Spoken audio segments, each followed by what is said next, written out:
Do you want to hear some Elvish? Please do. Ellen Sillen Lumen om en Tielvo, which means a star shines upon the hour of our meeting. I had a little duck hand puppet who was my best friend. And then when I got to the rehearsal with him and with Glenn Powell and the writer, they'd put it in the screenplay. They'd written in like the things that I'd improvised.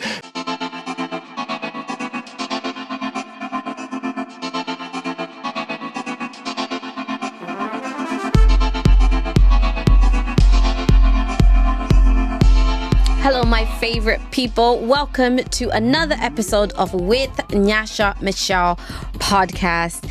And every single week, I have some exciting guests for you guys who have just got incredible stories to tell. And I'm really excited to introduce you to my next guest. He's an actor. He is I want to say jack of all trades and master of a lot of those trades. It is Simon Haines. How are you? Hey, I'm great. Yeah, thanks for having me. No, thank you for being here. My pleasure. Yeah, like this is my very second time of meeting Simon. I met him at a party. Great sport. Like that space was like really tiny. Yeah. And then I sat next to you. And then, you were just very welcoming. Next thing I know, he's an actor. This is what you do. And so I'm really, really excited to hear about your story and all the things that you have been in already that we can go check you out on, and some new projects. Yes. The ones that you can talk to us about. Yes. But let's start at the beginning. A question I love to ask everyone when they join me on the podcast, which is, what is one defining moment that led you on the path that you're on today? I've thought about this. You have? Oh, he's done research. I love that. Yeah, we love that. Tell me. I'm going to say it was when I'm pivoting. Okay. I'm going to say it's when I went to an open day at Oxford when I was like 17. So my secondary school, I went to a state school, not a fee-paying school, and the head of sixth form was like really trying to get people applying to Oxbridge and being ambitious. Yeah. And he sent me on this open day to Oxford, and I really wanted to become a film music composer. Wow. So I went to this music guy, to the music don, and he was there in his red chinos and his little tweed jacket. And I was just like, I don't belong here. Like, really? I grew up on a council estate, like single parent benefits class. And I was like, this is not for me. I felt so out of place. And then I was trying to write my personal statement for unis to say, like, this is why I want to do music. And I just couldn't put into words why I wanted to be a composer. Yeah. But I could put into words why I wanted to do English. And so I totally pivoted, ended up doing English, and then ended up going to Cambridge.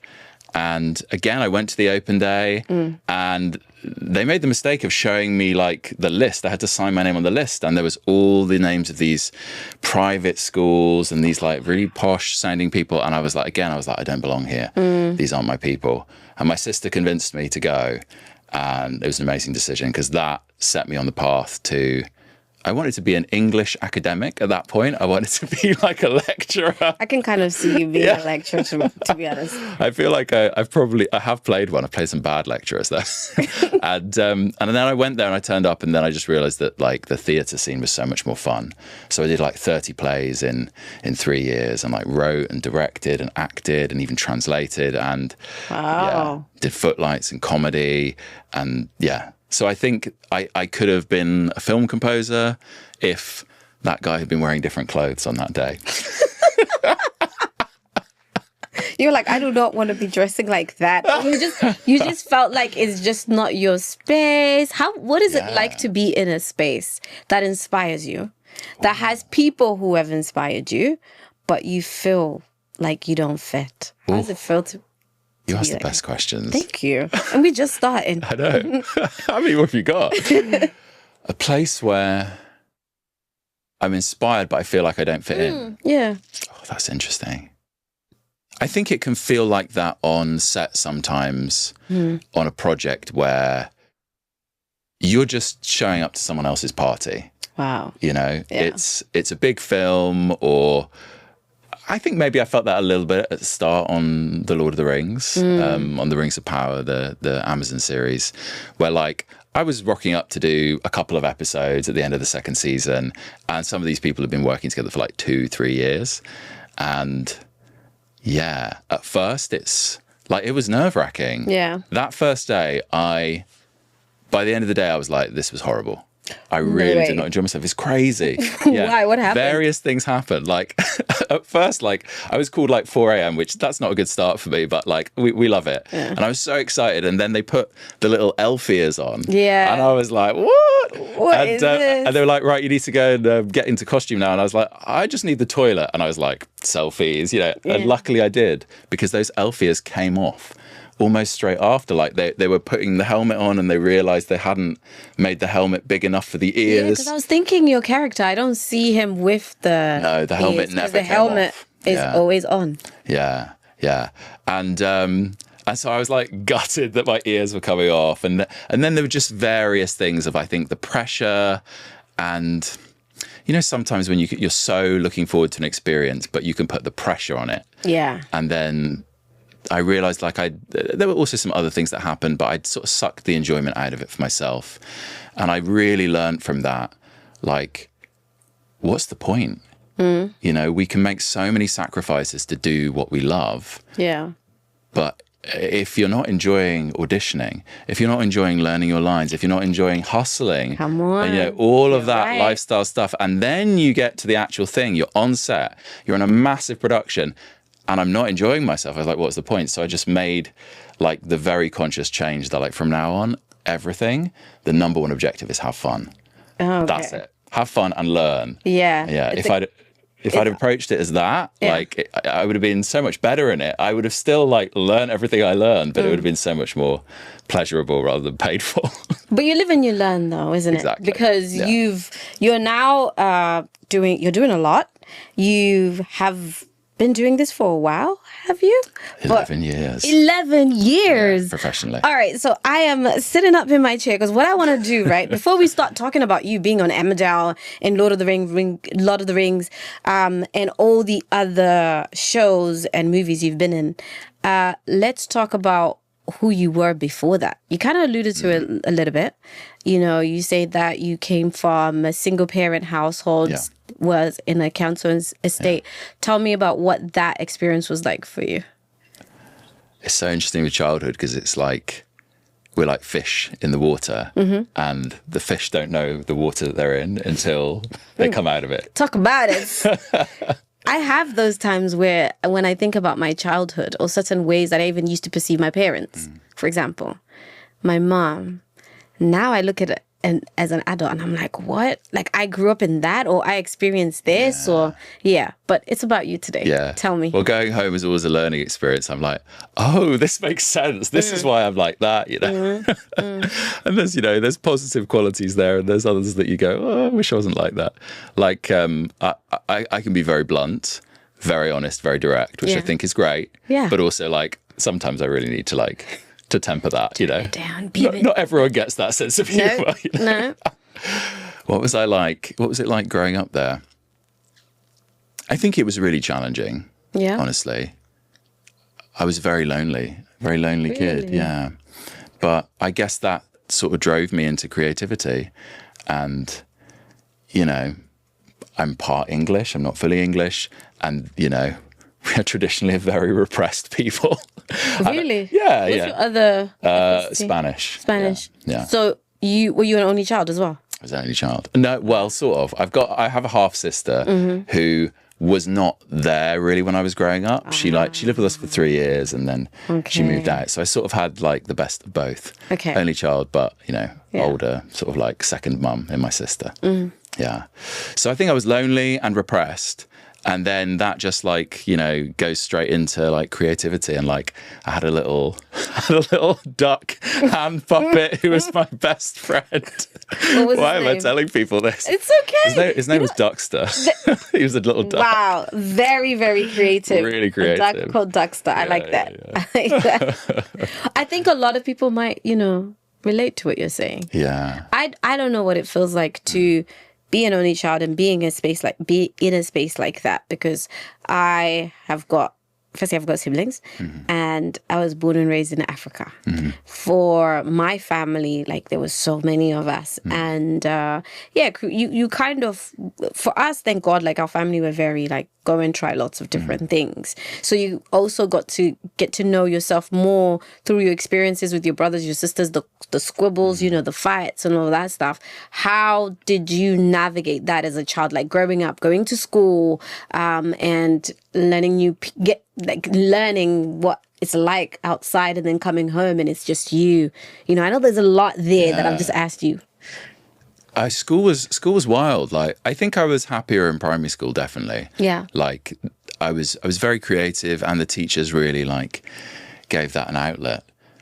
But I do remember there was a time when, like, we had this special folder, and you had to like pick your best piece of work for the term to go in your special folder. Oh, wow. It's so cool, and the folder like goes with you through the whole of school. Wow. Like, we should do this as adults, really. That is actually really, that's such a good point. Yeah. We really should do that. But anyway, there was a point where I had to put something in for that year, and I said to my teacher, I was like, none of it's good enough. Like, I was like, nothing can go in there. No way. And like, I mean, what a thing for a kid to be saying. Yeah. Right? So I think, I was hard on myself and whatever, but I had a lot of fun. And there was a film club that one of the teachers set up with a little camcorder, and we did little magnets and like little puppets and stuff. And that was fun. I did drama, and I had some good friends there. Secondary school was tough. Yeah. As I think it is for a lot of people. Yeah. Yeah. Yeah. And, kids can be brutal. Kids can be mean. Yeah. They can be very mean. They really can be. Yeah. And, so I was bullied, but then I was also a bully. Yeah. Really? Yeah. Which obviously I'm not proud of. But that was a real journey of, navigating that and then realizing the impact that I was having. On people? Yeah. Wow. Yeah. And, making changes. And, it was a tough time. Yeah. I would not want to do it again. Wow. At least if you were to do it again, you would have learned, right? So differently, yeah. Is it for you what they say sometimes, that bullies, it's because some of them, it's because they've actually been bullied themselves, Totally. or like they've had like some type of trauma or issues going on at home that reflects in who they are. Yeah, I on think the playground. So. I don't think I have a really optimistic view of like humanity. I think like we're born very loving and caring and like open-hearted and warm, and if stuff happens, it can put us on a different path. But I think, it's, hurt people. Yeah. Kids don't come onto the planet and be like, oh, now I'm going to be mean to this Yeah. person. They're taught that through how they've been treated, in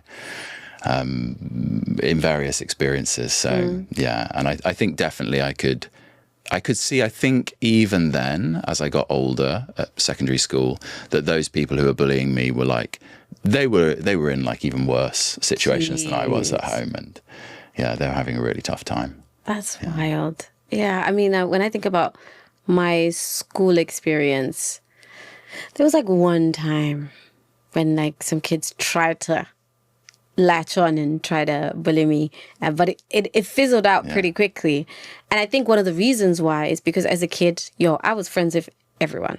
I was friends with the cool kids, the not so cool kids, the kids that no one ever even like talks to, and also the kids from different parts of the world. Maybe I think that's also why I like to do what I do, which is I like to talk to people and hear people's stories, etc. So I think that helped, because like when that boy was trying to just come at me, the others were like, "Wait, what are you doing?" Like she literally has not done anything to you. So that helped, but I had another friend, and she was Black African, and she would get like just bullied all the time by the kids. And it's so weird being in as a child where you're sitting there and you're watching this and you don't really know what to do. You know what I mean? And I think I've also seen that as adults. When we see certain things happen, we feel like, hey, we should speak up. But then you don't know how to, especially being in London. Like Londoners will watch you fall, watch you, and then just be like, well, it's not my business. It's not my business. But just in terms of navigating that. So you navigated that, you got older, learnt from your mistakes, and then we're now in the space where you are looking to go to Oxbridge and you're doing, these open days that you did. How did you get there? Did you know that you wanted to become an actor by then?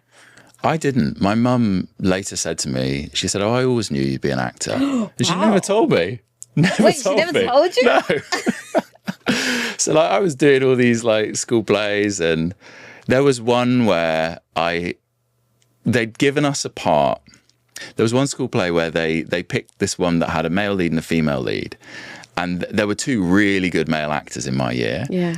And I was like, guys, why don't you let me play the female lead? And they did. They did. I played it in drag, yeah. It's crazy. I mean, the poor girls, like, who missed out on this amazing opportunity. Yes. I was saying, wow, like, oh my gosh, that's great. But then now I'm thinking about the girls. I'm like, wait, hold up. Totally. But at least they allowed you to.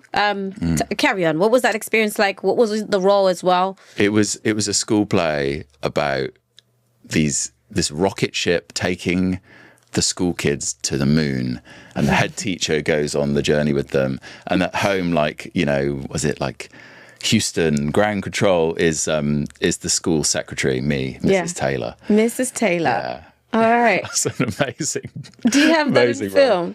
No, I've got photos though somewhere. It's what's really funny, like our stories kind of correlate. It's so weird because there's certain people who share their experiences here. I'm like, oh wow, I've kind of experienced something similar. When I was about 17, I went on a trip to Oxford. Oh, you did? Yeah, same thing, open day.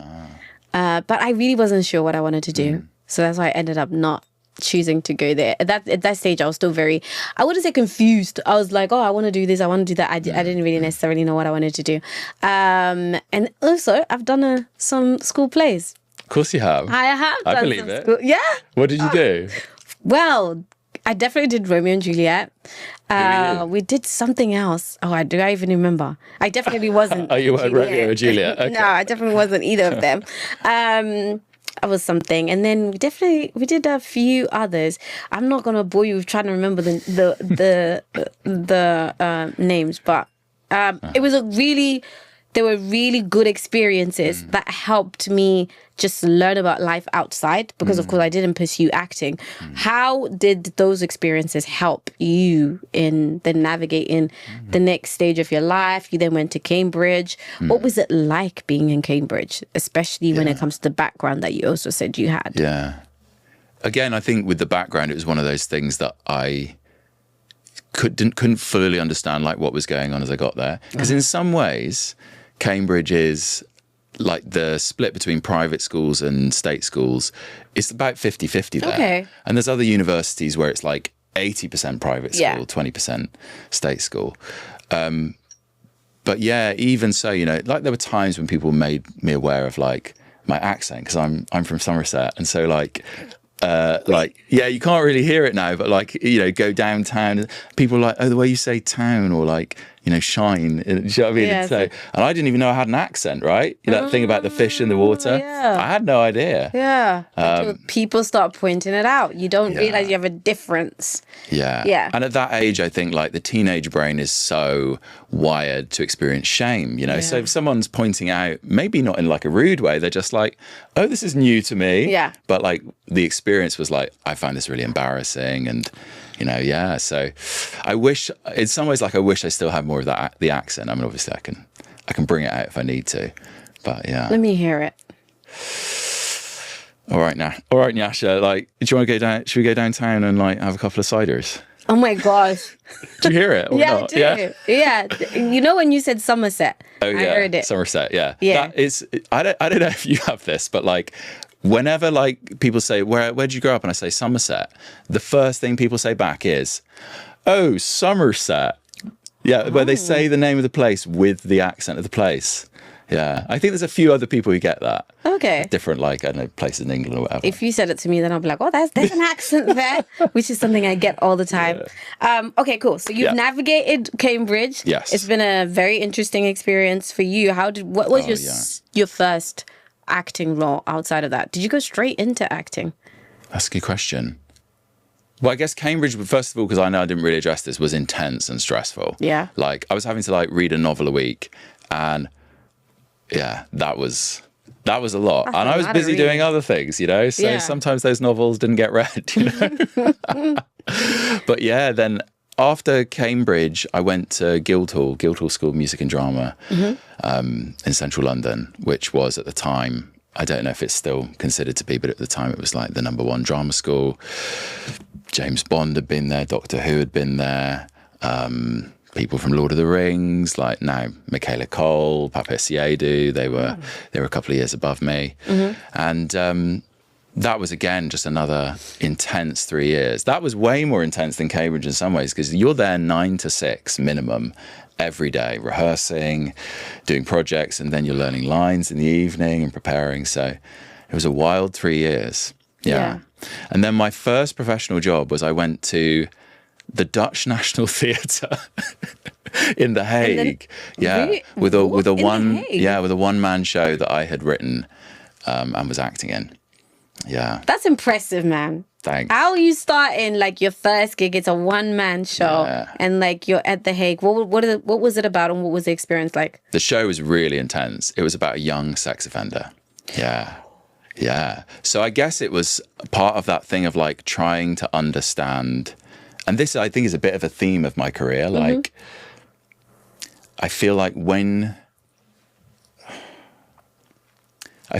villains are really badly done is when like the actor's like, I'm just going to present this evil person to the audience. But like, that isn't evil. That isn't the nature of people who do bad things. Like, everyone's human. And I think almost like what we need as society and people is to see ourselves, because I think we've all got everything within us. Yeah. And, you know, in different circumstances, I think every one of us is capable of committing atrocities, and like, there but for the grace of God go I. And I think what's really powerful is when you see that person played not as they are to others, but as they are to themselves, which doesn't mean that you excuse what they're doing at all, but it means that you fully understand it. And then that's the really terrifying thing, when, you know, we've all heard stories of like people who've met a serial killer, like, and they didn't realize who they were, but they were like, I just knew in my body there was something about this person.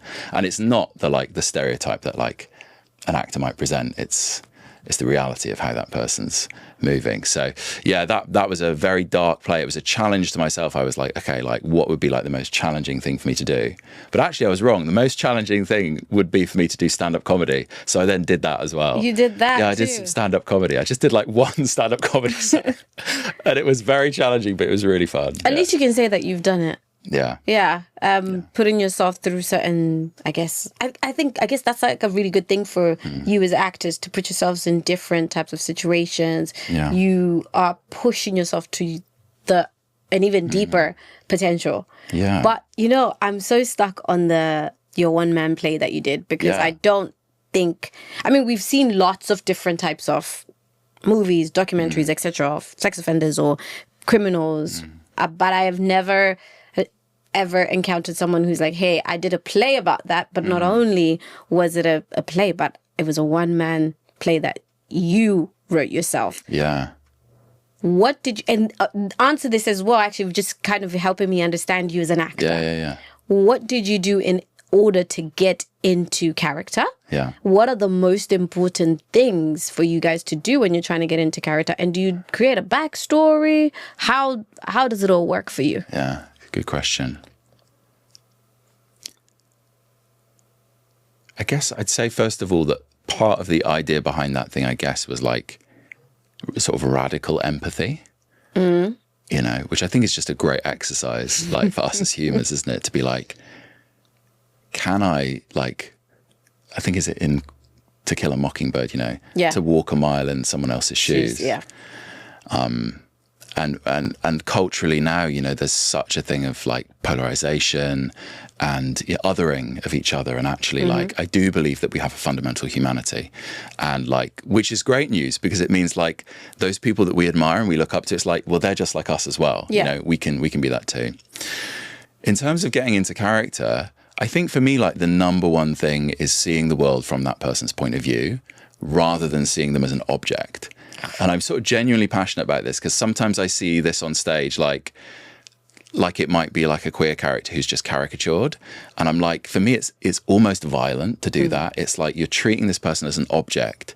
You're presenting them to me, not as they are to themselves, but as they are to you. And I feel like it's a sort of like slippery slope to dehumanizing. Because it is a sort of dehumanizing. So for me, it's always about like, who is this person to themselves? How do they see the world? Because let's say, for example, like I'm someone who I grab your bag, I steal your bag on the street. Like, obviously we've all got an opinion of this person, but like, why are they doing that? Like, how do they see you? And quite often, like, I've heard that when people are stealing, it's like I'm taking back what I'm owed, like what's mine. Like I've been, I've had so much taken away from me, and you've unfairly got so much more than me.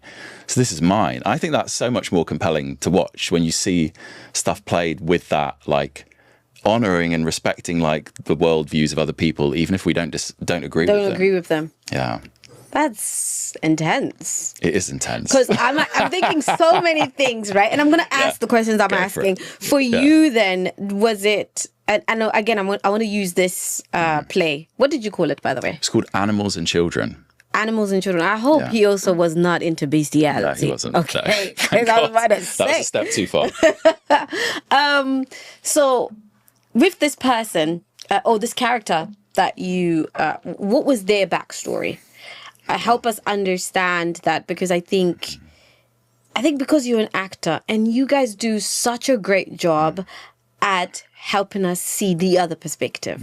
Like I might never ever knowingly sit before a sex offender, right? And ever have a conversation with them. So maybe this character that you had created, what was his backstory?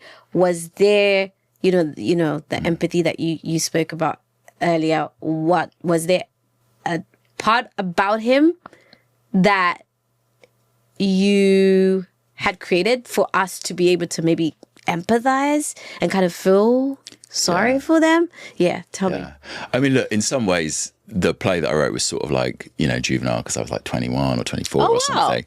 But like the thing that we find out about him, like right at the end, is that he was abused by a parent as a child. Jeez. So I later did a play by this amazing American writer called Mark Crowley, who wrote a play called The Boys in the Band, which is pretty famous as a Netflix film now. And I was effectively playing Mart in this play. So Mart was very public about this, that he was abused as a child by a priest. And the story is about a meeting between the boy who's been abused and his abuser many years later. And the older guy doesn't recognize this person. So at first he's having a meeting as though they're strangers. And what was really interesting about that play is that for Mart, that it felt like they were in a relationship. It didn't feel like abuse to him at the time. And he loved this person. Now, everyone's experience, obviously, of abuse is different. But so it can be so much more complicated than we might think from the outside. It doesn't fall into like easy categories necessarily. So Wow. So interesting. Really, really interesting. And Very interesting. I want to delve deeper and deeper into your world. So you were part of, the franchise Lord of the Rings, Rings of Power, which you briefly mentioned earlier. What was it like stepping into character? But outside of that, knowing that you now have a place in such a big name. Yeah, that's so cool. Yeah, like they've got like the Lord of the Rings Wikipedia thing, and it's like I've got my character's got a page on there. And I'm like, that's so cool. That was one of the coolest things. Make videos of you as well. Yeah, that's really sweet. Yeah, I got sent another one the other day with all these cool illustrations. But yeah, it was awesome. And there was one day when like I was stepping onto set, and it was this huge, gorgeous set that they built in Hemel Hempstead, very glamorous. And I was surrounded by like my elf soldiers that I was the commander of, and I was like having a 1v1 with Sauron, like the big bad of the whole franchise. And I was like, this is so cool. Yeah. It was amazing. And everyone was really lovely. And like the people who make it, like they really care. Like they are Tolkien nerds. And that's, I think, part of why they got the job, Apparently at at their like interview, the final stage, and they met with the grandson or great grandson of Tolkien, and they greeted him in Elvish. Yeah. I did not even know that there is a language called Elvish. There's more than one language. No. Yeah. Tolkien wrote that there's at least two. There's Quenya and what's the other one? Damn. You're asking. I blanked, yeah. But I started learning it. When I got the job, I started learning Elvish, yeah. Do you want to hear some Elvish? Please do. I definitely want to hear some Elvish. Okay. Ready? Yeah. Ellen Silen Lumen Omentielvo, which means a star shines upon the hour of our meeting. That sounds really nice. Isn't that beautiful? It sounds very beautiful. It sounds like something that, you're going to say to someone that you really like, Yeah. It sounds very romantic. Yeah, it's great. He based one of them, I think, on Norwegian and the other on Welsh. It's Quenya and Sindarin. Okay. Yeah. But this guy, he was a language man. He was a philologist or something. He was a language professor. Yeah. Yeah. So the world is deep, and I got deep into the lore of it. Like I already had read the Silmarillion, which is like the pre-Lord of the Rings book, which is sort of like the mythology of that world. And and then I would be on set, even listening to like the audiobook. Like my storyline involved a siege of this city, and there's another famous siege in the Lord of the Rings lore. And so I was like listening to the fall of Gondolin and all these dragons and stuff. Like, yeah, great. Okay, cool. Action. And yeah, I mean, I don't know if it helped, but I enjoyed it. I like that dedication though. Yes. Like, that dedication. This is, excuse me, this is one thing I would say I've seen about actors, the greatest of them. The way they're so focused is like, it's really inspiring. You've been on sets like that, Lord of the Rings. You've also been on sets like Emmerdale. Yeah. Right? So Emmerdale, for those of you who don't know, we call it a sitcom, right? Soap opera. Soap opera. That's it. It's a soapy. There are certain people from, parts of Africa who call it soapy. Okay. Cool. Yeah. Oh, I'm going to watch my soapies now. So it's that. Like that. It's like, so it's legendary. It's been around for years, right? Yeah, it's so huge. What was it like for you stepping onto the Emmerdale set? That was iconic because I watched Emmerdale. Emmerdale was my soapy when I was a kid. That was your soapy? Yeah, I loved it. Mine was EastEnders. EastEnders, yeah. EastEnders is great too. Who shot Phil? You're Not My Mother. You're Not My Mother. I'm sorry, that's the one. Yes, I am. That's the one for me. Yeah. But yeah, what was it like? It was great. Yeah, it was really cool. And there was one moment where I was shooting in some set which was like a place that didn't exist when I watched it. And I was like, this is fine.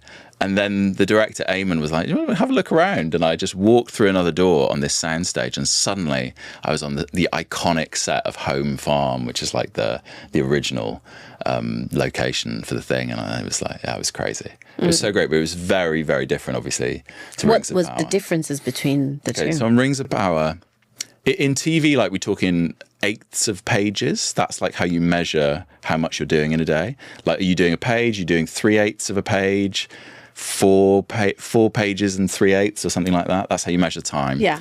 So on Emmerdale, you would do like 18 pages a day. And on Rings of Power, we might do 3/8 of a page a day. 3/8 of a page a day. Yeah, so then you're doing more in Emmerdale. Is that correct? Yeah. Yeah, that's like... And Emmerdale, it's like one take. Yeah. One take? One take. Sometimes you get more, but usually it's one take per Pressure? setup. Yeah, but I knew what I was getting into, and I was like, I'm here for this. This is a fun challenge. So yeah. Okay. I was ready. So this takes me to all my questions, yeah? I love them, yeah? But this is my favorite question, and I want you to answer it well. I know you Okay, will. I will try my Please best. take me through a day on set. Okay, so first thing is probably I've had to set my alarm for like 4 a.m. or something. Something horrible. And then get up, shower, get in the car. I take a big bag with me to set. I'm dyspraxic, sort of neurodiversity, and like one of the things that I do is like I spread and I like forget where stuff is and like lose things. So I need to have my bag so I know where everything is. Yeah. Yeah. Otherwise, I've lost my water bottle and my script and my pen and whatever. So I'm there with my bag in the car, probably listening to. I'll either be like listening to my lines, or I might be like listening to some sort of meditation, just to like calm me down, or sleeping. If I'm really tired, like Yeah. I'll have my eye mask on or like my cap down and I'll be sleeping. So wait. Yeah. So you have a driver who's come to pick you up, right? Yeah, you get driven to set. This Do is one of not- the do not very miss nice that things. out. Do not miss that Yes. out. So the car picks me up. Yeah, there we I am go. driven. I'm not driving. This is very nice. Yeah. Arrive on set, get to your trailer. You get breakfast, which is usually not very healthy, so you have to be careful. And then into makeup first. So it could be that, I don't know, they're putting like I just played this news anchor, local news guy, which is one of my favorite parts I've ever played. It was so fun. And it was a lot of fake tan and like, you know. Yeah, is that the one you've posted on your socials? Yeah. The puzzle lady. Yeah. You look. Actually, that's another thing I was going to talk to you about later. But it's just like the differences. It's mad because I think when it comes to, for example, women, of course, women change their hair. Yeah. But when I saw a few of your, in fact, I was watching your show reel, and I see the differences in how you look. I'm like, wow, this is great. Like, Yeah, you know, really different. Yeah. the makeup. So roughly, how long would you be It depends. in the makeup chair? It depends. So I did a thing with David Tennant, and he, I think, got into makeup at like 4 a.m. and I was like rocking up at 10 a.m. Wow. And we had to be on set at the same time. So, because he was having full prosthetics, he was playing Yep. Alexander Litvinenko, who was the Yep. former KGB guy who got murdered by the Russians, the Russian government. Anyway, and so he'd been in there for like hours and hours and hours because he was having prosthetics done. The great thing about not having the ears in Lord of the Rings is that I got an hour longer in bed every day. Yeah. Because everyone else was in for an hour just to get the ears on. An hour. Can you believe it? And Yeah. that's just mad. Yeah. I can't Yeah. even begin to imagine what it is that they're doing in it. Do they build these prosthetics new every time? Because what I've done, right, sometimes, you know, actors, they've posted, normally it's a sped up video. Oh, yeah, of themselves, like maybe putting on the face and then they really do their thing, the artist, the makeup artist, or they literally start from the beginning. Was that the case, for example, with David Tennant? Do you know if they would? What they would have done with him is they would have, because I had it done for another show I did, Nightfall, where I was playing a younger version of another character. Yeah. And I look quite a lot like this guy anyway. Like, we've got the same eyebrows and similar voice and stuff. But they were like, I think he should have Jim's nose as well. So I had a full head cast done where they literally just cover your whole face, I guess, with a sort of like slimy like clay. Yeah. And just there with like little nose holes to breathe through. And then they sort of pull that off, and then they make the silicone mold of your face, and then they can sculpt basically on your face so that the nose that they made for me like fitted my face perfectly. Oh my. So they would do the same thing with the ears for like the regulars in Rings of Power. Yeah. Exciting. Yeah. Okay. We're still on set. We're still on set. You've had your makeup done. I've had my makeup done. I've had my hair done, and then I'm probably putting my costume on, although they might say to me, we're running a bit behind, like, don't put your costume on yet. Costume on, go down to set, probably like running my lines and stuff. And then we'll do, sometimes that's the first time you're meeting the people you're working with. So it could be that, you know, you're about to meet your wife or you're about to meet your child. Wait, so you guys for the first time. don't do that whole like table reading thing that I've seen sometimes? Table reads happen. Yeah. Yeah, I love a table read. I've got a table read tomorrow, actually. Oh, you do? Yeah, for a new job. I love a table read, but they don't always happen. Okay. On some shows, and yeah, it just depends on the show and the film, basically. But yeah, it might be the first time that you're meeting these people. You'll do a little line run, then you'll block the scene, so you work out little movements of where people are going to be, and then rehearse it in front of the whole crew. They then need to like sort out all the lights and, you know, do all of their stuff. So we usually step either back into the trailers or into a sort of green room, which is usually very glamorous. It's like a tent. Yeah. It's a tent. Yeah. With some fold-up chairs. Yeah, that's the That's peak it. glamour of it. And then come back on and shoot it. And shooting it can be very quick on something like Emmerdale, where like we are here, we've got multicam. So they're cross-shooting it. So one camera's shooting you, one camera's shooting me. But on something like Rings of Power, or sometimes the Running Man, the Edgar Wright film I just did, It may be that you've still got A and B cam, but you're also getting so much what we call coverage, which is like so many different angles. So many different angles. So with Rings of Power, like maybe there'd be like, I don't know, 14, 15 different angles they might get on a scene. So does that mean that you have to do the same thing again and Yes. again? Again and again and again and Oh again. my gosh. Oh my gosh. The pressure. Well, just like, do you ever get tired? Yeah, definitely. Of course, yeah. But, there's adrenaline and, I'm paid to be energized when I need to be. That's true. So you got to do your job. I hope you are enjoying this episode of With Nyasha Michelle, but I did have to interrupt you a little bit to remind you, are you subscribed? I know you're enjoying the content, so make sure that you subscribe, but also don't forget to like, share, and comment. Put something in the comments there. What's your favorite bits? What's the bits that you don't like? Who do you want to see me talk to next? All right. You can go back now. And you are, of course, you just mentioned Running Man. You went Running Man. There's so much excitement about it. I remember when I saw the trailer, I was like, what the heck? I can't wait to watch this. Great trailer. And I didn't realize you were in it until I then saw it on your social media. I was like, oh my gosh, what was that like? Oh, that was so cool. It's so cool being in the trailer as well. Like I didn't know I was in the trailer, and then my little face popped up and I was like, oh great. Look at that. Yeah. Oh, it was awesome. Was it shot here? Yeah, it was. Yeah, well, it's shot here, and it's shot somewhere in Europe as well. But all of my scenes were here, and it was amazing. Like when I got the call from my agent saying you have an audition to meet Edgar Wright, I was like, this is crazy. This is so cool. So yeah, came in, auditioned for him, and I was improvising in the audition, which is something I like to do because. Like when someone does the high jump, they don't just sort of stand there and then go, oh, okay, now I'm going to do the high jump. They run into it, right? Yeah. So I think sometimes as actors, it's really good to just, you just run in. Like if our first line is like, well, why didn't you tell me about that? Yeah. That's the first line. If I just start from there, you can often feel that the actor's just starting from there. Whereas if you just say the thing before of like, by the way, there's we've got a rat. Why didn't you tell me about that? It just feels more sort of like energized and real. True. Yeah. So I was doing a little bit of that and, just improvised in and then improvised out at the end. And then when I got to the rehearsal with him and with Glenn Powell and the writer, they'd put it in the screenplay. They'd written in like the things that I'd improvised into the script. Wow. That was so fun. That's so nice. Yeah. Doesn't that also give you a sense of, hey, I'm good at what I do? Yeah, I guess so. Yeah.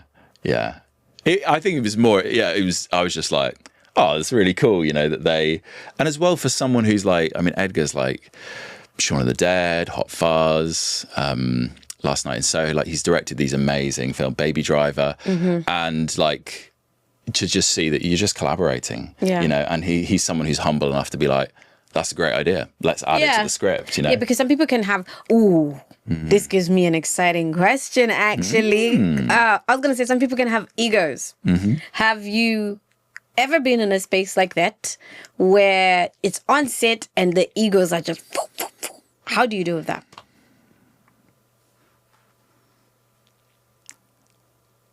Grace. Tell us more. Well, I think part of my job as an actor is to understand where people are coming from. Okay. I feel like that's my fundamental job. Okay. Not every actor, I think, works that way, but that for me is how I work. And I'm like, I get it. Do you know what I mean? It's very easy to slip into that. If people start treating you a certain way, you start behaving a certain way. Yeah. So like we can see it with kids, if you treat kids with disrespect, how are they going to start treating you and others with disrespect? If you treat kids with respect and with love, that's what they're learning. And, if someone starts treating you as like a VIP, it's very easy to start being like, oh yeah, I am important. Here's your work. Can I get you this? Would you like this? It's very easy to sort of, unless you've got the groundedness. And I think some people are blessed, I think, and that they are just born very grounded, very humble. And that stuff just, it's like water off a duck's back. They're like, what are you doing? Like, I mean, I'm me. I think for the rest of us, it's a constant, you have to constantly keep grounding yourself and just reminding yourself that like, don't, it's easy to be like, well, wait a minute, why isn't my lunch, whatever? And it's like, no. I'm so blessed that I'm getting lunch here for free on my job, and someone's brought it into my trailer. How amazing, Wow, that's a nice way of looking at life, because not everyone has that humility, especially in your world. The attention is on you guys a lot, for the good and sometimes for the bad. And you literally bring worlds to life for us. Yeah. But I can also imagine that there is so many more things going on, both in front and behind the camera. And how do you deal with any challenges that maybe are thrown at you? Like, mental health. Is your mental health something that's very important to you? And if it is, how do you keep yourself grounded when it comes to that? Like, taking care of yourself, because that industry is tough. I think it can be. It really can be. I think, there's the thing about medicine. In some places, it's seen as more like the focus is more preventative rather than like reactive. Mm-hmm. And I think the huge game changer for me in terms of my mental health was like, I had like 7 years of amazing psychotherapy. Wow. Yeah. Big believer in therapy. Like, it totally changed my life. And that was a while ago now. And like, that is the foundation on which I can deal with everything.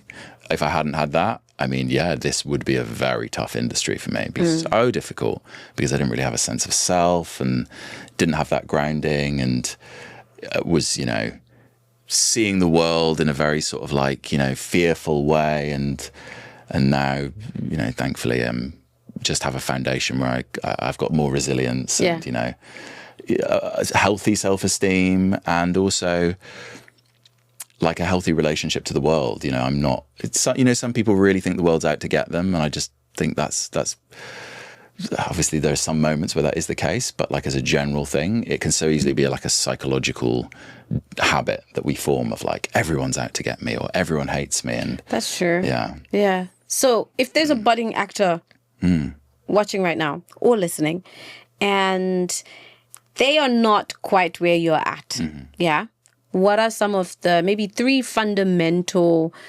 pillars you'd say, as they continue to pursue their career in acting, that they should consider to possibly adopt?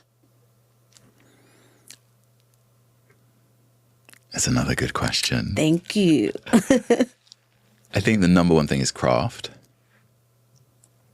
Practice your craft. That's the number one thing. If you did nothing else, that would get you to where you want to be if you do it enough. But then you have to be visible. True. And in order to allow yourself to be visible, there's your relationship with yourself. So I think it's those 3 things. Get really good at what you do. I meet actors sometimes and they're like, how do I get casting directors to know me and whatever? Maybe you don't want casting directors to know you right now. Because if they do know what you're doing and they see it, they'll be like, cool, this person's not ready. This isn't someone I want to cast in something. I've met casting directors. I met a casting director like last week, and she was like, wow, how have we never heard of you before? Like, you're so talented. Like, yeah, I'm now fully on her radar. And we had met. Thank God she'd forgotten like 5 years earlier. Wow. When I was still just learning my craft of like self-taping, and like, which is a big thing for actors now, that instead of auditioning in person, very often at first you're recording your own tape and sending it in. So I'd done some self-tape course with her like 5 years ago, and thank God she didn't remember, because now she was like, whoa, who's this like very powerful like performer, like who really has got his craft down. But that's not where I was at. So yeah, get your craft in shape, and then you have to put yourself out there. And I really think people often say, oh, it's who you know. I don't think that's right. I think it's who knows you. It's who knows you. Okay. I've been cast in so many things where I've been like, I have no idea who this person is, but they're like, oh, I've seen you in this and this and this. I've wanted to work with you for years. And I'm like, amazing, great. But you have to put yourself out there. And of course, there's many different ways you can do that. But basically, you need to allow people to see what you're doing, whether that is through social media, whether that's through putting on a play in a pub theatre or with mates, or doing comedy videos, or going to workshops, or going to drama school and doing a showcase. But like your glass ceiling, of course, there's other systemic glass ceilings we could talk about, but you have an internal glass ceiling as well. And you can't break through that unless you have a relationship with yourself, which allows you to, I think. If I had a mic that I could like drop right now, honestly, because every word that you've said, what I love about it is I feel that it applies to anyone and anything. Yeah. This thing of really honing your craft is an important thing, especially as creatives. Or even if you're not, if you're an academic, know your stuff, you know, like, or you're a scientist or whatever it is. And knowing yourself is such a key thing, because I can see that if one doesn't have that, if you don't have that faith and belief in yourself that, hey, you can do this, you can go above that glass ceiling you're talking about, you're not going to get there. So I love that. And you've also spoken about like body image, right? For you, how has your view of your body image evolved throughout your career? This is a work in progress. Yeah. I tell you, and I'm on a real journey with this. Like, because my body has changed. Like, I've been working out since I was 16, and I started working out because I felt very unattractive and like unlovable and unlikable. And, you know, it was a way to like, you know, conform in a way of like fit beauty standards for guys. Yeah. That's an interesting, isn't it? Beauty standards for guys. I've never really used that phrase before, but yeah. And I love the fact that you have used it because it exists. Yeah. And I think what's worse is the fact that we actually kind of play it down. Like it doesn't, or it's so small. It's not as, it's very key. Oh, it's there. Carry on. Yeah. And our culture now is so visual in so many ways. And also so like quick. We're so quick to judge people. Yeah. It's not like, you know, we live in the village that we live in and we only see these people and like they're humans, like we know them. We see them over a long period of time. It's like we see someone on a dating app for half a second and we make a decision about whether we're attracted to them or not. So, yeah, I mean, like I've been working out since I was 16 in a very inconsistent on and off way. And I work out a lot more when I'm single, partly because I have more time, but partly because I'm like, you know, I'm getting a little older now, and you know, the insecurities, you know, come up. Really? Yeah, totally. I mean, I felt very unattractive as a kid, like, and I felt like I didn't really fit beauty standards. But again, I think so much of that was about like that relationship with self, and the objective. There is no objective on beauty, right? But, you know, every kid's like lovable and like every person has something attractive about them and is beautiful to someone. And also there's some people who are like considered incredibly like, you know, the Hyperion of beauty, and someone will be like, I really don't see that. I'm not attracted to them at all. Exactly. Yeah. Yeah.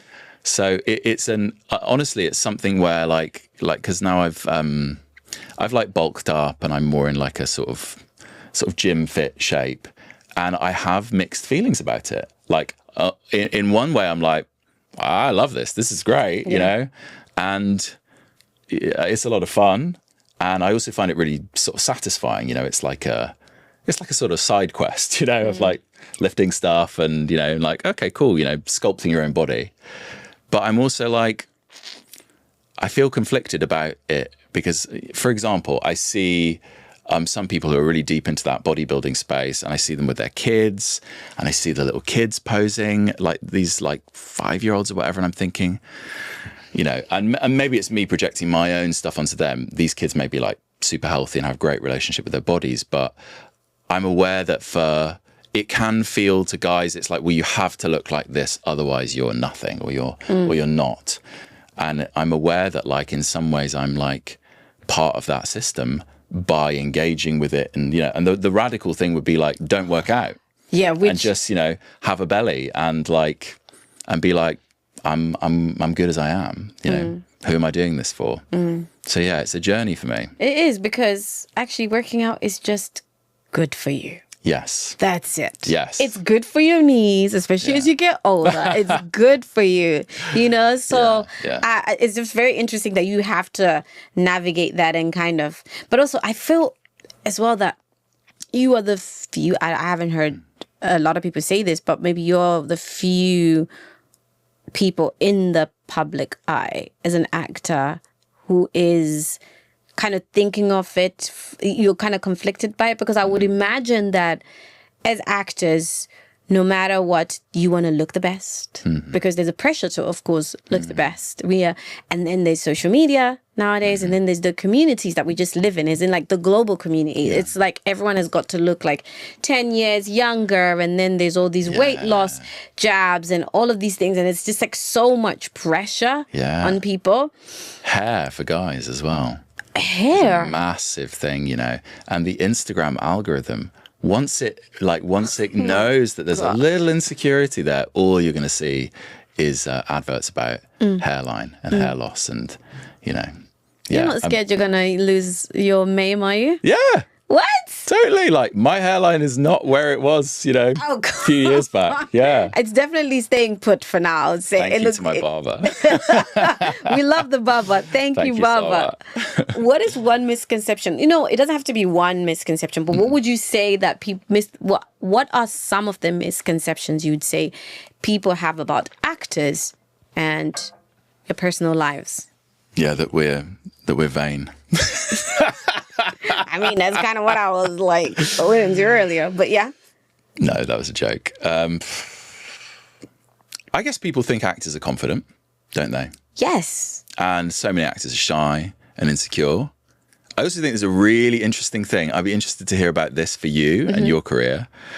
I feel sometimes the things that bring us into a particular career are not the things that then keep us in that career.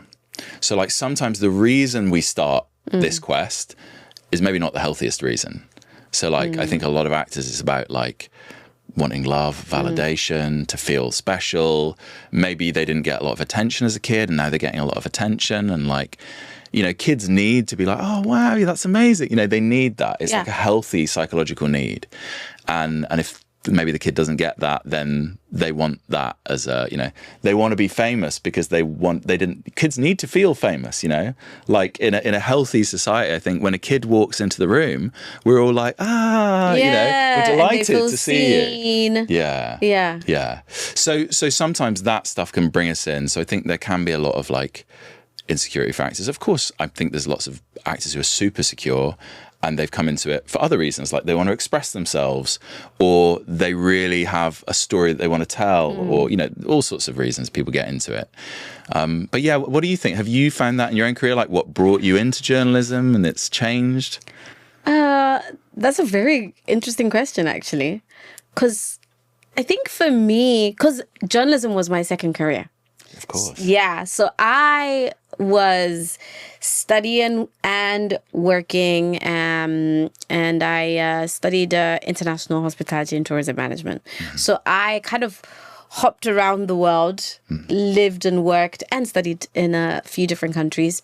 Fun fact, New Zealand was one of them. And I had a side hustle as an extra on Spartacus. Wow. So you know this whole world of that you're talking about, going on set at like odd o'clock or whatever. You know, I actually lived that. And then what happened, even though I was an extra, after a few like times I was there, I realized they would always pick me to put me in front of the camera, like so the camera would always pass me.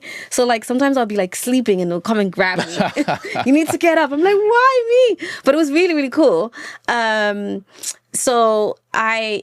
I knew that wasn't for me, not acting, but like as in like the, you know, the world of working in hospitality, etc. And then just through continuing to just live life and enjoy what I was doing in that time is how I then discovered that journalism is my passion.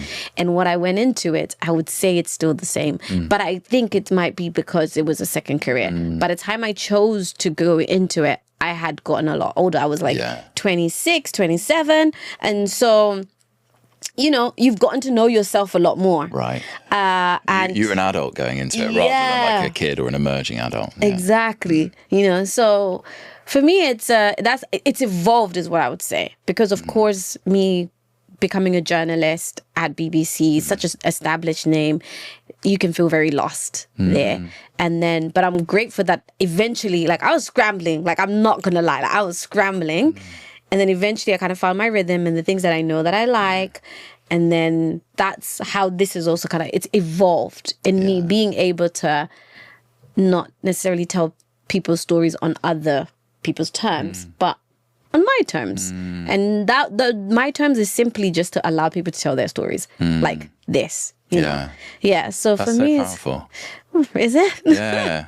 I love what you're saying. And I really relate to what you're saying about, like, at first when the big success comes, it can feel like it's a lot. But There's so then, much pressure on you. Yeah, totally. And it's like you've leveled up into a world where it's like, oh shit, maybe I shouldn't swear. It's okay.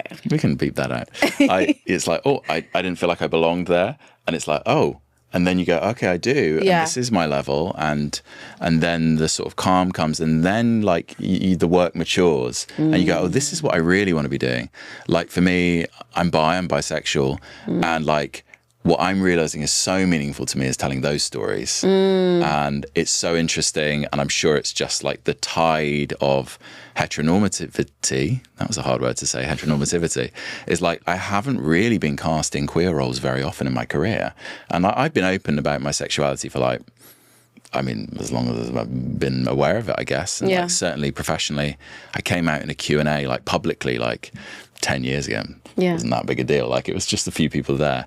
And only recently have I realized, like, I have to make this happen. You know? Like, if I'm just keeping swimming in, like, the commercial waters, it's like, they are going to be like, tell this story. These are the stories we want you to tell. It's true. And I'm like, okay, no, you know. So, you know, a filmmaker approached me recently. There's a young black queer filmmaker with this amazing script and this amazing character, like a LGBT coming of age story. And I was like, great.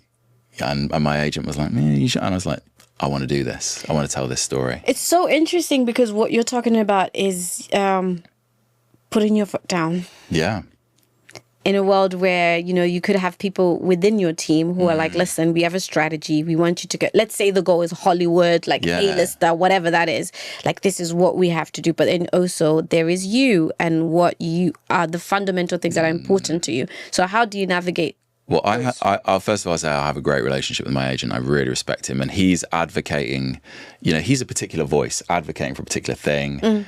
And, you know, whether that's to do with pay or profile or, you know, the direction that we want to go in. But I really feel on the issue that we were just talking about in general, like, go where your heart is. Yeah. That's the fastest route to where you want to go. Like, me doing stuff that I don't really care about, that's not going to get me where I really want to go. And every time I've made a decision where I'm like, you know what? I just want to do this. For example, I got offered... I was directing a Chekhov play at a drama school and an offer came through. And this doesn't always happen to actors. Like, actors audition a lot. You know, Sigourney Weaver, Viola Davis, they're not auditioning, right? But people below that are auditioning most of the time.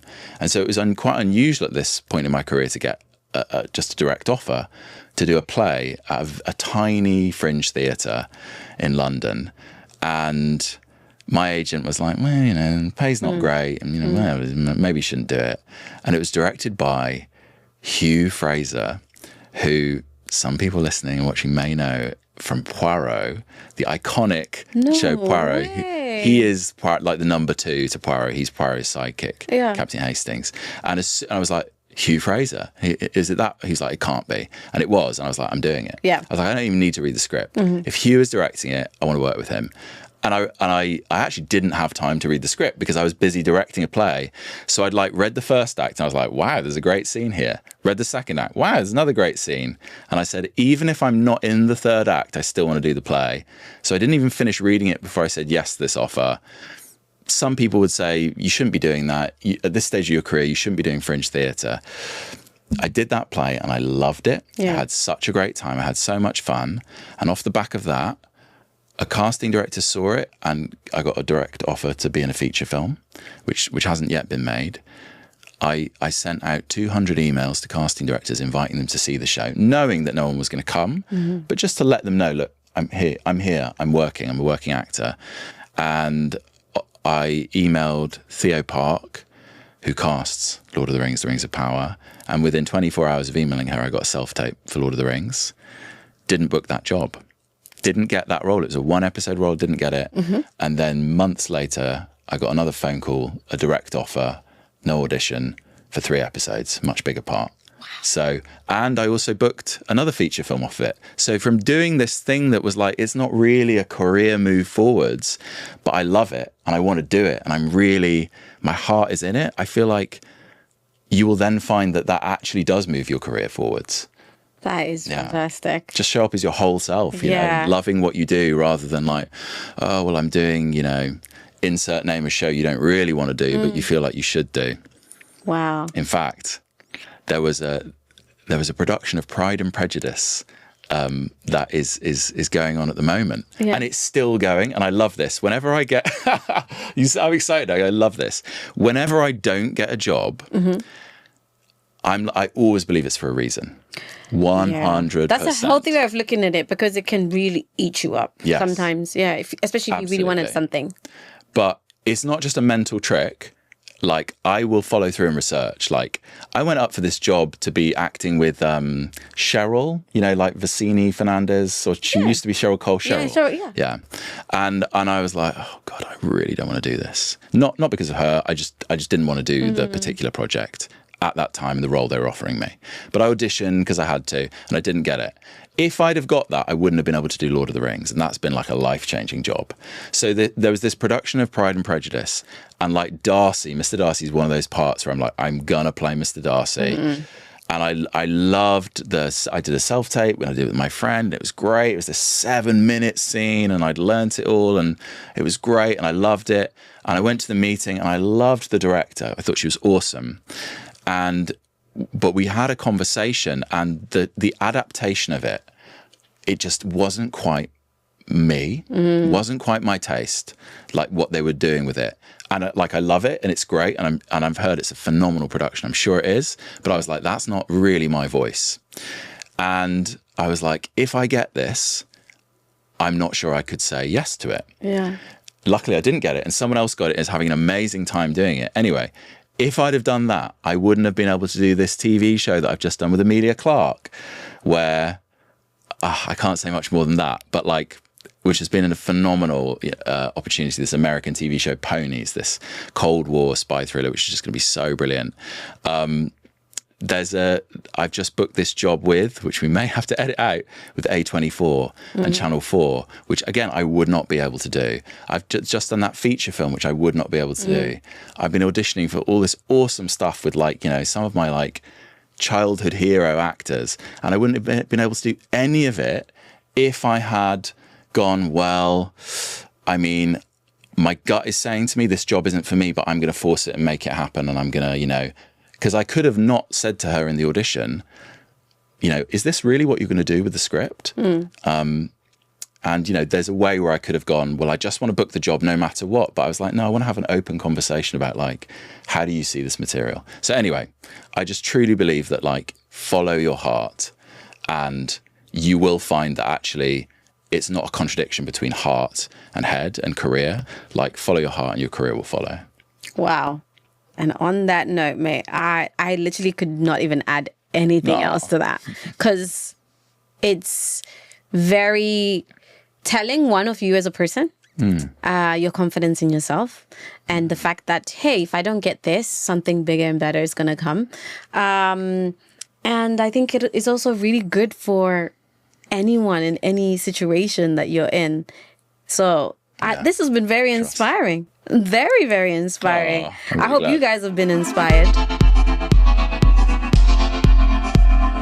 So listen, this is one of my favorite parts of the podcast. I mean, all of them are my favorite parts, to be honest, but I love the fact that you just said me too. It's Pass the Mic.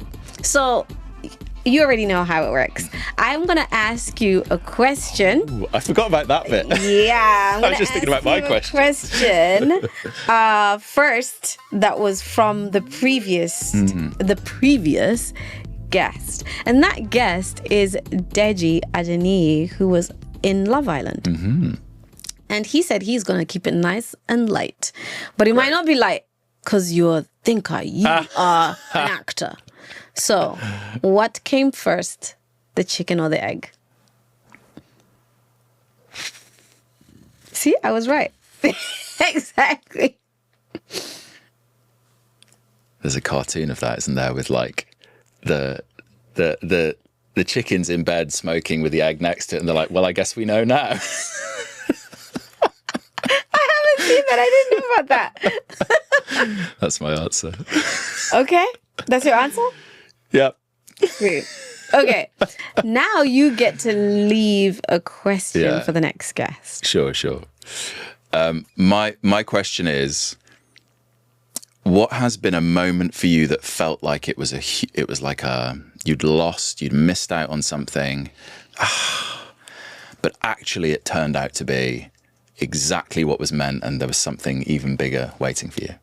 Oh my gosh, it's now my time to be like, because that is such a great question. Such a great question. I do not want to make this podcast any longer, but I would just say this, and I think some people might be able to relate to that. I mean, you've shared your experiences, but it's so incredible how life, you can be gunning for something, running for something, and like, this is for me.